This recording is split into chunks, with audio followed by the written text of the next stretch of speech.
recheado de órgãos que cada um tem a sua função. Pedir para a igreja se acertar. Glória a Deus. Nossa palavra está baseada lá em Atos 2, 42, 47. E depois nós vamos lá para Atos 12. Glória a Deus. E a palavra de Deus diz o seguinte: e perseveravam na doutrina dos apóstolos e na comunhão, no partir do pão e nas orações. A igreja ela foi fundada em alguns pilares. Interessante. Primeiro, Jesus ele disse que ele era a rocha, sobre ele seria edificado a sua igreja. Mas ele levantou os apóstolos como também coluna daquela igreja. E também neste versículo nós aprendemos que as orações elas faziam parte do cotidiano daquelas pessoas. Então, a fundação da igreja ela foi baseada na palavra e na fé. Muitos, milhares e milhares daquelas pessoas eram como nós hoje. Pessoas que nunca andamos fisicamente com Jesus. Mas ouvia os apóstolos falarem e criam na palavra deles. E começava a viver aquilo como verdade. E a partir daquele momento a palavra do Senhor começava a cumprir na vida daquelas pessoas. Porque elas viviam aquilo que elas ouviam dos apóstolos. Eu creio que os apóstolos não pregavam grandes mensagens. Eu creio que os apóstolos contavam histórias das reuniões que eles faziam com Jesus e como Jesus ensinava naquelas reuniões. Eu creio que a pregação deles era baseada na conversa cotidiana que eles tinham com Jesus. E aquelas conversas passavam a fazer parte do cotidiano das pessoas que ouviam. Então a palavra de Deus fala que eles perseveravam na doutrina dos apóstolos. Eles tinham prazer de se reunir para conversar sobre aquilo que eles ouviam dos apóstolos.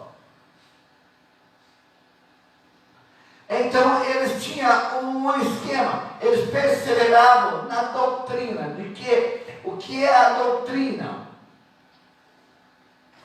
Era algo que tinha como um ensino. Então os apóstolos, eles ensinavam para as pessoas o que eles aprenderam de Jesus. E os irmãos se reuniam e começavam a ensinar para outras pessoas as mesmas doutrinas. Mas o interessante é que, se hoje nós estamos aqui, irmãos, é porque muitas pessoas, eles perseveraram.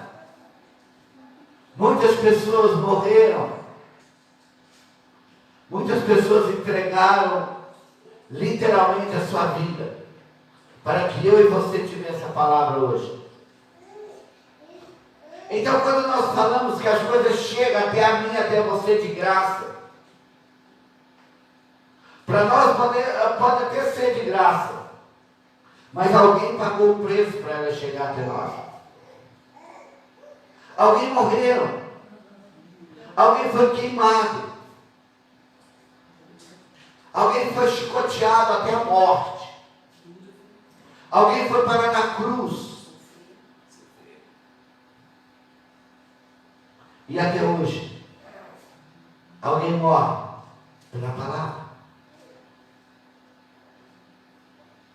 E muitas vezes nós ficamos imaginando, então, o que está acontecendo com a igreja.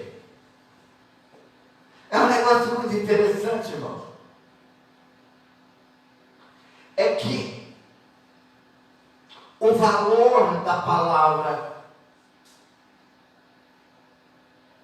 já não é o mesmo que era antes. As pessoas já não valorizamos mais. Nós não valorizamos a palavra como os primeiros cristãos valorizavam. Eles sabiam que da palavra dependiam a vida deles, dependiam a salvação. Agora, muitas vezes nós entendemos que da palavra depende o nosso carro novo, a nossa casa, nosso bem-estar. Mas nós não temos aquilo como uma prioridade. Eu estava subindo ali para buscar a carne e eu olhei para baixo e eu vi o pessoal jogando futebol ali, naquela quadra. E do lado de fora, várias pessoas assistindo o jogo. Hoje está um pouquinho frio, né? Eu fico imaginando. Quantas pessoas falam, eu não vou hoje na igreja porque está frio? E muitas vezes você fica pensando, se a igreja tivesse o mesmo amor pela palavra, como essas pessoas estavam ali assistindo futebol, muitos estariam ouvindo a palavra hoje.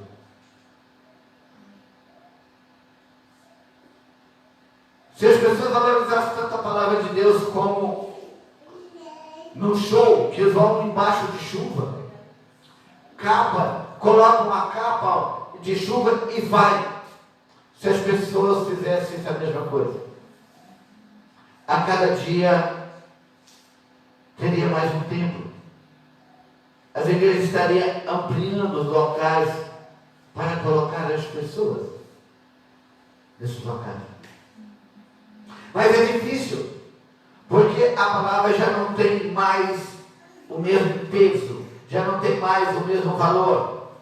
No versículo 43, veja que, olha, eu coloquei alguns pontinhos para a gente conversar bem rapidinho. E no segundo é a igreja, a oração e os milagres. A igreja, a oração e o milagre. Primeiro é perseverar. É você colocar aquilo como prioridade. É você colocar algo como prioridade na sua vida. Aconteça o que acontecer, isso para mim aqui é prioridade. Tem pessoas, irmãos, que zeram pelo nome. E se o nome dele ficar no Serasa ou em qualquer lugar, ele entra em pânico. Porque a prioridade dele é ele chegar em qualquer lugar e quando puxar o CPF dele, está tudo em ordem. Então isso é você preservar aquilo que te interessa. E o segundo é a igreja, a oração e os milagres. 43 diz o seguinte: em cada alma havia temor, e muitos prodígios e sinais eram feitos por intermédio dos apóstolos. E como as coisas funcionavam. Toda aquela população, eles tinham prazer em discutir entre eles. Você viu como Deus usou os apóstolos? Mas a gente não vê eles querendo o lugar dos apóstolos, mas olhando para que Deus usasse mais e mais. Eles oravam para que Deus derramasse mais Espírito sobre aqueles homens, para que eles fizessem mais milagres. Então, quando acontecia de Pedro, João, Tiago, qualquer um dos apóstolos realizar um milagre, aquilo para a comunidade era uma festa. Eles diziam: olha, Deus está operando no meio de nós. Glória a Deus. Então eles viviam pela palavra e pela fé. Aquilo para eles era algo maravilhoso. No 44 diz o seguinte: todos os que creram estavam juntos e tinham tudo em comum. Eles tinham prazer em estar juntos. Eles tinham alegria em estar juntos. E qual que era a conversa que tinha entre eles? Os milagres que os apóstolos haviam realizado. E aquilo incentivava eles. E eles percebiam que eles juntos era como um corpo. Eles não eram individualmente, como muitos aí falam, a igreja. Eles eram um órgão de um corpo que formava-se uma igreja e Cristo era o cabeça. Mas os milagres chamavam a atenção dos que criam na palavra e faziam com que aquele assunto chegava até os irmãos que não conheciam a palavra. Então aqueles que não conheciam começavam a chegar, a participar com eles. A querer também o que eles tinham, queriam ouvir o que eles iriam dizer. Olha, aonde foi o milagre hoje? Eu queria que eles reuniram e falassem assim: qual dos apóstolos que realizou o milagre hoje? Hoje foi o dia do diabo. O que ele fez? Abriu os olhos do cego. Oh, glória a Deus! Aquilo era motivo deles passar a noite toda glorificando a Deus. Porque eles viviam pela palavra e pela fé. No 45 diz o seguinte: vendiam as suas propriedades e bens, distribuindo o produto entre todos, à medida que alguns tinham necessidade. Veja o que eles faziam no sexto. Diariamente perseveravam unânimes no templo, na igreja. Eles reuniam diariamente para falar as mesmas coisas, para conversar sobre os mesmos assuntos. Partiam o pão de casa em casa e tomavam as suas refeições com alegria e singeleza de coração. Agora veja que interessante, irmãos. Eles reuniam no templo todos os dias para orar, para agradecer a Deus todos os dias. Mas a reunião deles diária, cotidiana, era nas casas. Porque o objetivo deles era contar o que os apóstolos haviam feito, para acrescentar dia após dia aqueles que deveriam ser salvos. Então muitas vezes nós estamos tão preocupados com as coisas que nós já temos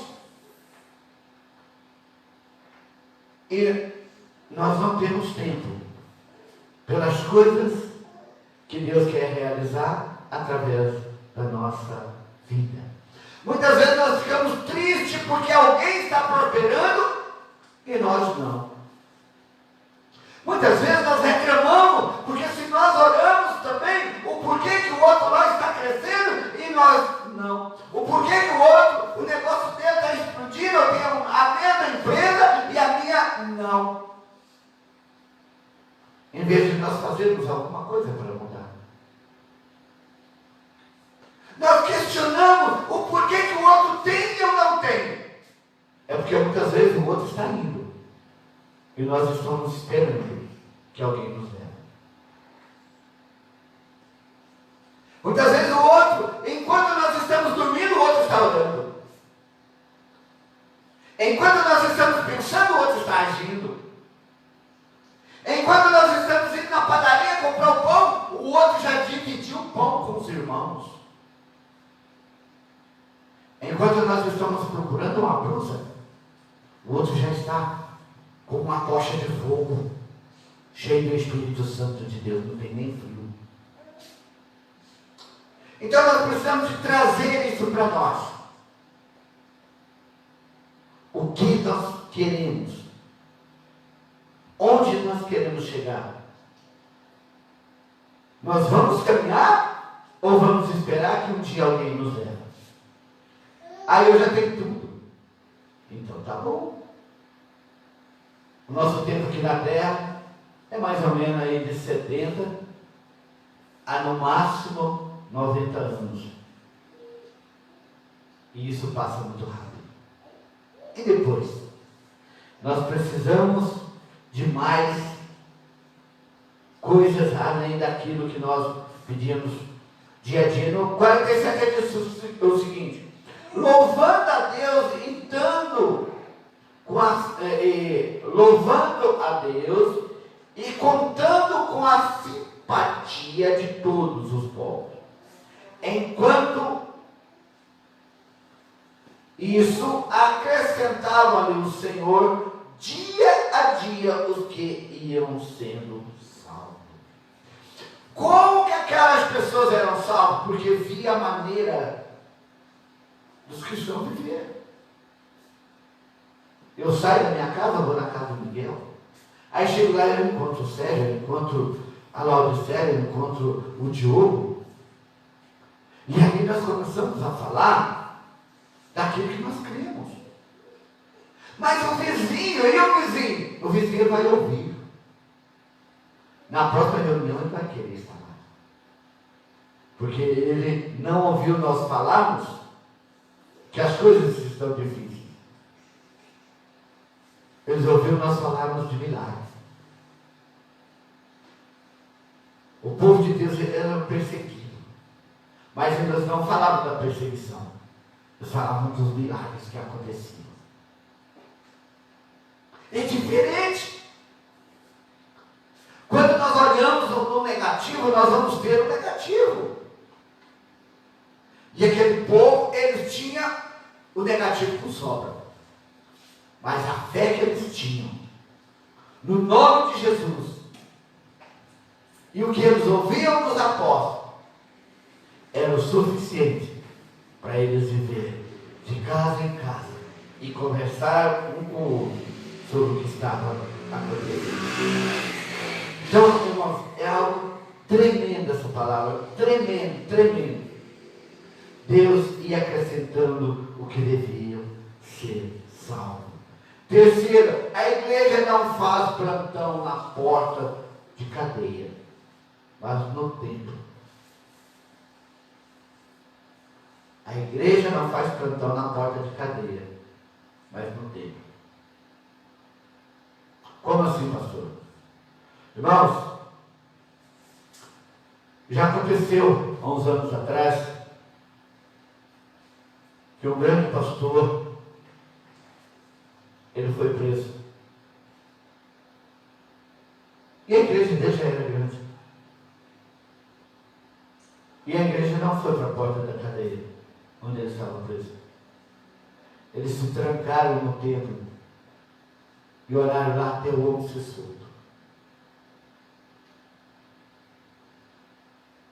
É muito fácil, muitas vezes, você falar: trabalho de A ou B, eu não concordo. Mas você tem que saber como que aquela pessoa chegou onde ela está. Uma igreja enorme. Se fosse todo mundo para a porta da delegacia, chamaria a atenção de toda a imprensa. E o pessoal ia ficar com medo. e ia soltar ele. Mas aquilo era algo humano. As pessoas não foram para a porta da delegacia. Eles foram para o templo. Fecharam a porta e oraram até as coisas funcionarem. Atos 12.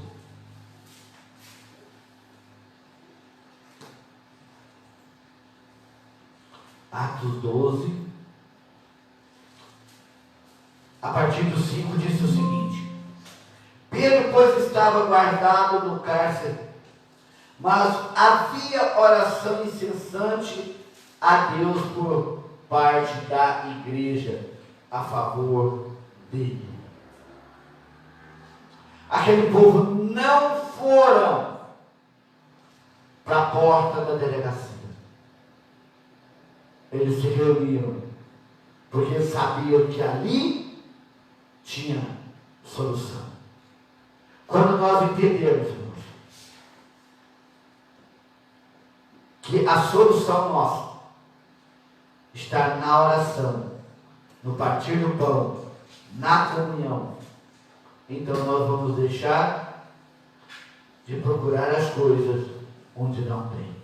No 6 diz o seguinte: quando Herodes estava para apresentá-lo naquela mesma noite, Pedro dormia entre os 2 soldados, acorrentado com 2 cadeias, e sentinela na porta guardava o cárcere.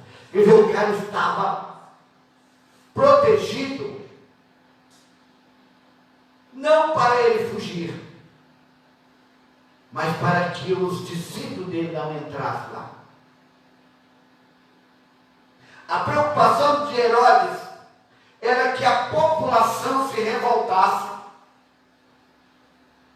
e entrasse no cárcere e tirasse ele.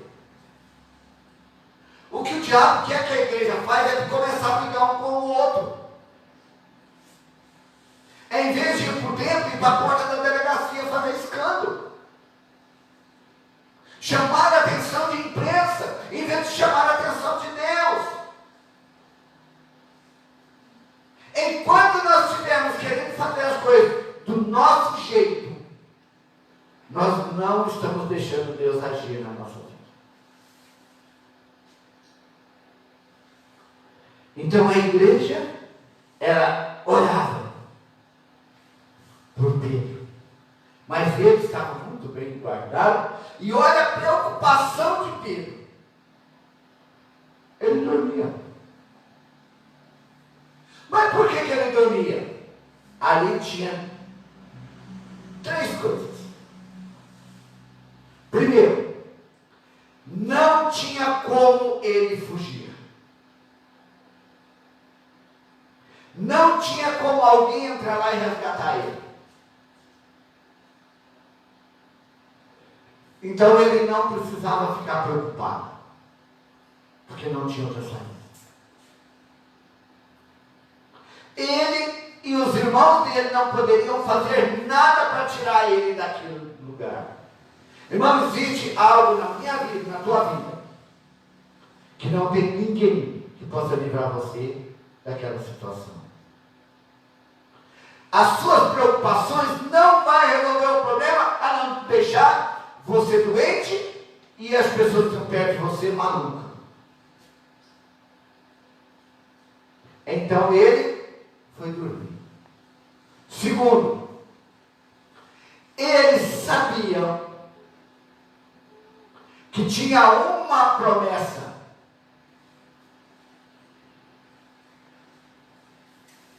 Ele foi escolhido para levar a palavra. Jesus não estava brincando com ele quando Jesus mandou ele.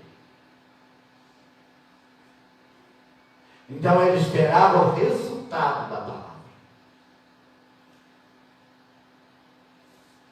Terceiro, ele sabia que Jesus podia entrar naquele lugar e tirar ele qualquer hora e mudar a história dele. E todo mundo vê quem era Deus. Por quê? Porque aconteceu antes. Jesus falou para ele: eu vou estar com você.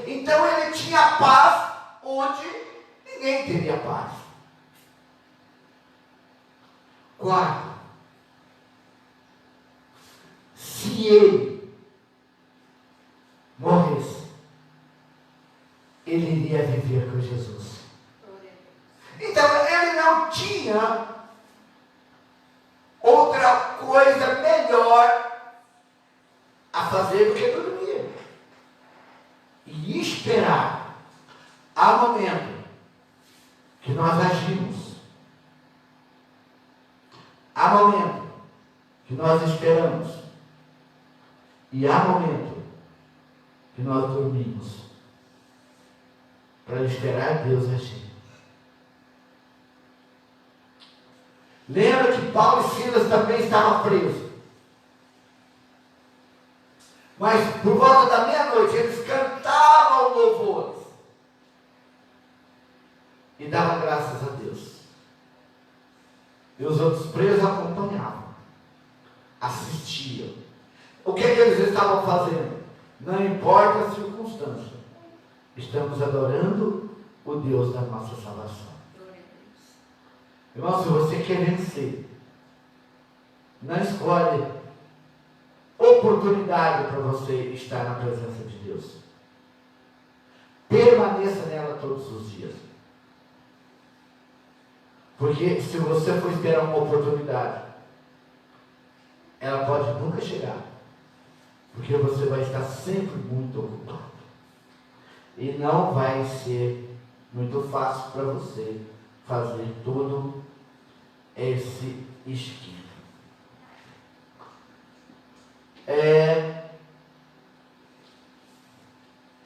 No 7 fala o seguinte: eis porém que sobreveio um anjo do Senhor e uma luz iluminou a prisão e todos eles, e tocando ele o lado de Pedro, o despertou, dizendo: levanta-te depressa. Então as cadeias caíram das mãos dele. Olha bem que coisa, irmãos. O anjo chega, toca nele e fala: ei, acorda. Irmão, há anos, pelo menos 10 anos ou mais, a igreja do Senhor parece que está dormindo. Estamos buscando ajuda humana em vez de buscar em Deus. E aqui o anjo chega e toca nele e fala: ei, acorda. Chega de dormir. Já é hora de você fazer alguma coisa. Aí ele vem e fala para ele: levanta-te depressa. O tempo que o anjo tinha para tirar o Pedro dali era restrito. O tempo que você tem para salvar a tua família, o tempo que você tem para salvar a tua vida, ele é restrito. Chegou a hora de nós fazermos alguma coisa. Então as cadeias caíram-lhes das mãos dele. Ele ficou livre. O que Jesus falou para ele? Se o Filho os libertou, vocês verdadeiramente vocês são livres. Pedro fica livre. Quando você descansa em Deus, você é livre. Quando você espera em Deus, você é livre. Disse-me o anjo: cinge-te e calça as sandálias. E ele assim o fez. O interessante é que ele não fez pergunta. Quem confia em Deus não faz pergunta, obedece. Disse-lhe mais: põe a capa e segue. O fato de seguir, Pedro já conhecia, porque ele estava pescando e vem Jesus e fala: segue-me, e eu vou fazer você pescador de homens. Então Pedro já frase. E quando ele ouviu, ele falou: é o Senhor. Irmãos, quando nós confiamos em Deus, no meio da calamidade, nós ouvimos a voz do Senhor, porque Ele vai vir ao nosso socorro. Amém. Amém? Então, saindo o seguiu, não sabendo que era real o que se fazia, por meio do anjo. Parecia-lhes antes uma visão. Então Pedro, ele estava deixando o Espírito levar ele, para ele era um sonho. Ou será que eu não acordei? Será que eu estou dormindo? Por quê? Porque ele sabia que Deus ia falar com ele. Quando nós confiamos em Deus, irmão, nós sabemos que Deus vai falar conosco. No 10 ele fala o seguinte: depois de terem passado a primeira e a segunda sentinela, chegaram ao portão de ferro que dava para a cidade, o qual se lhes abriu automaticamente, não foi preciso fazer nada. Quando você confia em Deus, o seu caminho fica livre, não tem obstáculo, porque até o portão, quando fala de portão automático, né, irmão? Tem que saber que naquela época, eu creio que foi o primeiro portão automático que existiu. Foi o controle remoto que o anjo tinha na mão. Ele apertou e o portão abriu. O Senhor, ele tem um controle remoto na mão dele. E todas as vezes que você confia nele, ele abre os portões para você continuar caminhando. Mas você tem que crer nele. E saindo,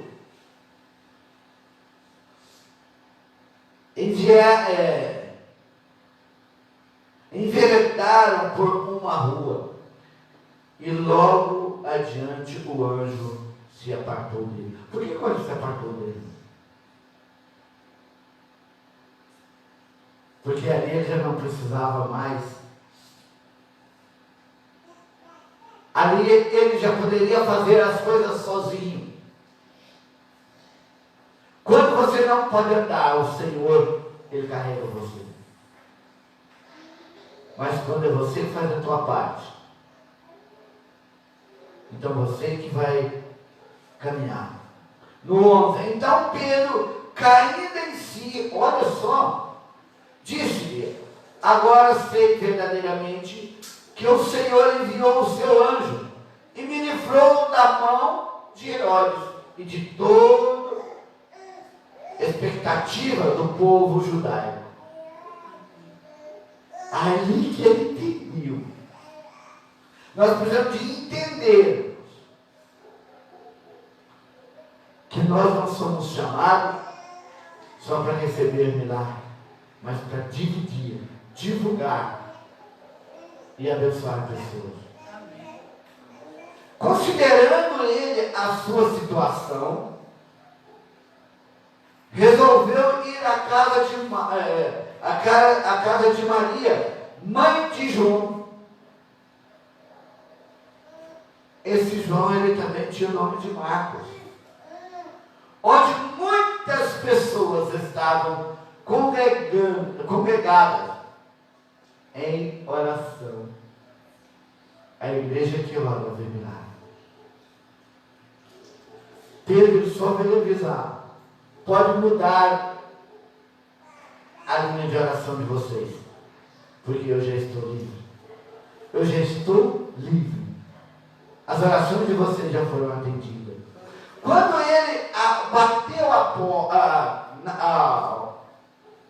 ele bateu aos postiços do portão, veio uma criança chamada Rod ver quem era. Olha, irmãos, aquela criança, ela não acreditava em nada. Mas quando ela ouviu aquela voz, ela foi ter algo diferente. Reconhecendo a voz de Pedro, tão alegre ficou que ele nem o fez entrar, mas voltou voltou correndo para anunciar que Pedro estava junto do portão. Quando você confia em Deus, vai acontecer milagre na tua vida. Que as pessoas vão falar, eu não acredito. Se eu não acredito, o problema deles. Crê você, você terá o seu milagre. Eles lhe disseram, está louca. Ela, porém, persistia em afirmar que assim era. Então disseram, é o seu anjo. Entretanto, Pedro continuavam batendo. Então eles abriram, viram e ficaram atônitos. Você já pensou a alegria daquela igreja? Eles, porém, fazendo-lhes sinal com a mão para que se calassem, contou-lhes como o Senhor o tiraram da prisão. Aos irmãos e saindo da prisão. E acrescentou, anunciais isto a Tiago e aos irmãos. E saindo retirou-se para outro lugar. Continuou pregando. Continuou fazendo a obra de Deus, não desiste. Porque enquanto tem alguém orando, milagres estão acontecendo. Amém? Essa é a palavra que Deus colocou no meu coração. Enquanto a igreja continuar em oração, os milagres vão acontecer. Eu quero convidar você para nós ficarmos de pé, nós vamos orar. No domingo nós vamos encerrar a nossa campanha com o nosso batismo. Então, amanhã nós vamos armar a nossa